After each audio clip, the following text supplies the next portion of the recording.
नमस्कार दोस्तों, postal promotion online classes में एक बार फिर से आप सबका बहुत बहुत स्वागत है। मित्रों, आप पिछले क्लास में प्रोडक्ट एंड सर्विसेज का जो हम लोग पार्ट पढ़ रहे थे, है ना, उस पार्ट में बैंकिंग का आप पूरी तरह से पढ़ चुके हैं और उम्मीद है कि बैंकिंग का जो पोर्शन है, जो उसका सिलेबस है, आप लोगों के समझ में बिल्कुल बहुत अच्छी तरह से आ गया होगा। अब हम लोग पढ़ेंगे बैंकिंग एंड रेमिटेंस में रेमिटेंस पार्ट, जो उसका कोएड है ना। इसमें हम चर्चा करेंगे सबसे पहले मनी ऑर्डर की। किसकी चर्चा करेंगे? मनी ऑर्डर की। मनी ऑर्डर क्या होता है, कैसे भेजा जाता है, कौन सा मनी ऑर्डर ज़्यादा अच्छा है, कौन सा ख़राब है, किस में कितना चार्ज लगता है भेजने का, ये सब चीज़ें वगैरह वगैरह हम इसमें पढ़ेंगे।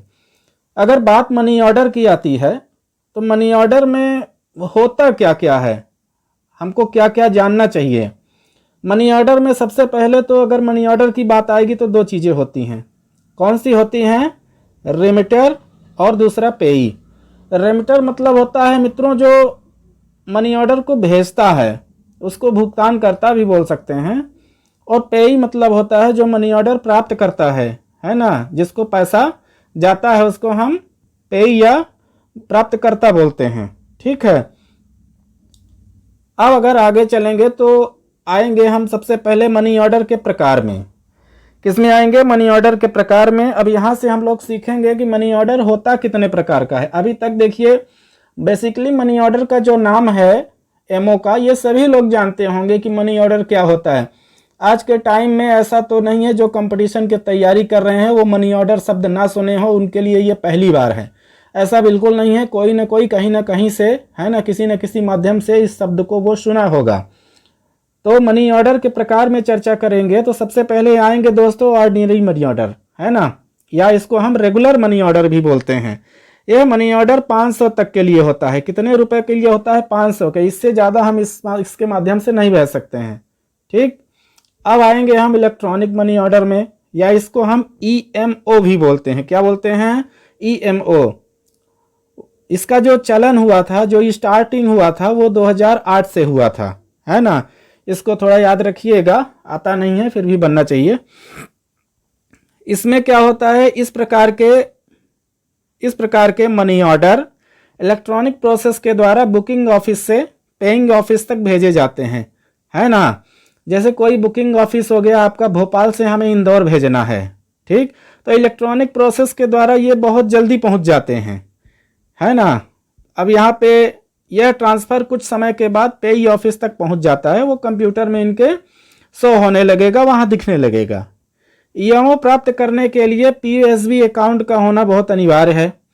यदि आपके पास पीओएसबी अकाउंट नहीं है या बचत खाता नहीं है जिसमें हम लोगों का सैलरी आता है या किसी का आईपीपीबी में भी आता है, इसकी चर्चा हम किए भी थे, है ना। बैंकिंग में आप पीओएसबी के बारे में बहुत अच्छी तरह से पढ़ भी चुके हैं। यदि हमारे पास वो अकाउंट नहीं है तो फिर हम ईएमओ का इस सुविधा का लाभ नहीं ले सकते हैं। इसमें मैक्सिमम की अगर चर्चा करें, मैक्सिमम 6 पेई को या 6 लोगों को सिंगल ट्रांजैक्शन के द्वारा पैसा भेजा जा सकता है या मनी ऑर्डर भेजा जा सकता है। इलेक्ट्रॉनिक मनी ऑर्डर में सबसे महत्वपूर्ण बात है क्या है कि ये 5वें नंबर पे अगर हम चर्चा करेंगे, ईएमओ कितने नंबर अंक का होता है या कितने डिजिट का होता है? 18 डिजिट का, 18 अंक का। पहले जो 6 डिजिट होते हैं या 6 शुरुआती के अंक होते हैं वो ईएमओ ऑफिस को शो करेगा। बाद में फिर डेट और सीरियल नंबर का होता है। ठीक है। अब इसको हम होमवर्क में दे रहे हैं, आप सर्च करिए और हमको भी बताइए कि डेट का कितना अंक होता है और सीरियल नंबर का कितना होता है। नहीं मिलेगा तो फिर बताइएगा। अब आते हैं तीसरे प्रकार में, सर्विस एमओ। किसकी बात करेंगे? सर्विस एमओ की। तो जो सर्विस एमओ हमारा होता है, ये इसका नाम से ही देखिए, हमें मनी ऑर्डर के जो प्रकार हैं उसको हमको नाम से ही पूरा क्लियर हो जाता है, उसकी परिभाषा हमें नाम से ही निकल के आती है।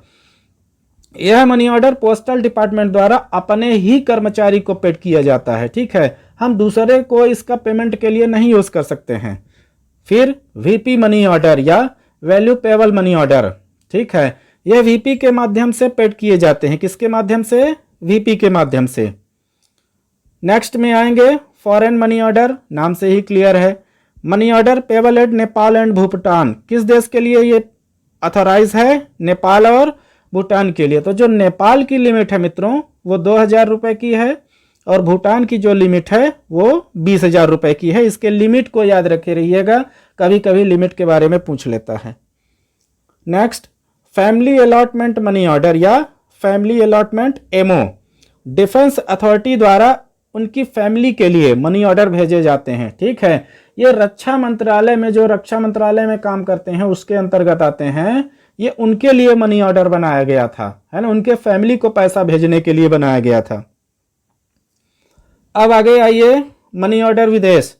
यह मनी ऑर्डर फॉरेन कंट्रीज द्वारा यूरो गिरो नेटवर्क के माध्यम से अपने देश में मनी ऑर्डर मंगवाने का एक माध्यम है। एमओ विदेश के द्वारा हम विदेश में पैसा नहीं भेज सकते हैं, विदेशों से, बाहर से हम अपने देश में पैसा इसके माध्यम से मंगवा सकते हैं। वो भी किसके माध्यम से, किस नेटवर्क से? यूरो गिरो नेटवर्क से। इसको याद रखिएगा, ये आता है। अब आगे आइए, ये बहुत महत्वपूर्ण मनी ऑर्डर है, इंस्टेंट मनी ऑर्डर या आईएमओ। यह इंस्टेंट मनी ऑर्डर या आईएमओ भारत के अंदर तुरंत पैसा प्राप्त करने का एक सबसे उपयुक्त तरीका है ना, जो एनआईसी के साथ पार्टनरशिप में काम करता है। यही चीजें तो पूछी जाती हैं इसी तरह से, ऐसे ही तो कभी डेफिनेशन से, कभी क्लास से, ऐसे ही तो क्वेश्चन बनते हैं। तो किसके माध्यम से? एनआईसी के साथ पार्टनरशिप में ये काम करता है। ठीक है, ये रहा आपका मनी ऑर्डर का प्रकार। उम्मीद है दोस्तों आप लोगों के समझ में आया होगा, है ना। बाकी जो जैसी जानकारी होगी तो आपको हम अगले वाले क्लास में इसको कंटिन्यू करके बताएंगे। तब तक आप इसको स्टडी करिए और जो भी आपके मन में डाउट हो, शंका हो, उसको हमसे कमेंट बॉक्स में शेयर करिए, हम उसका जवाब देंगे। ठीक।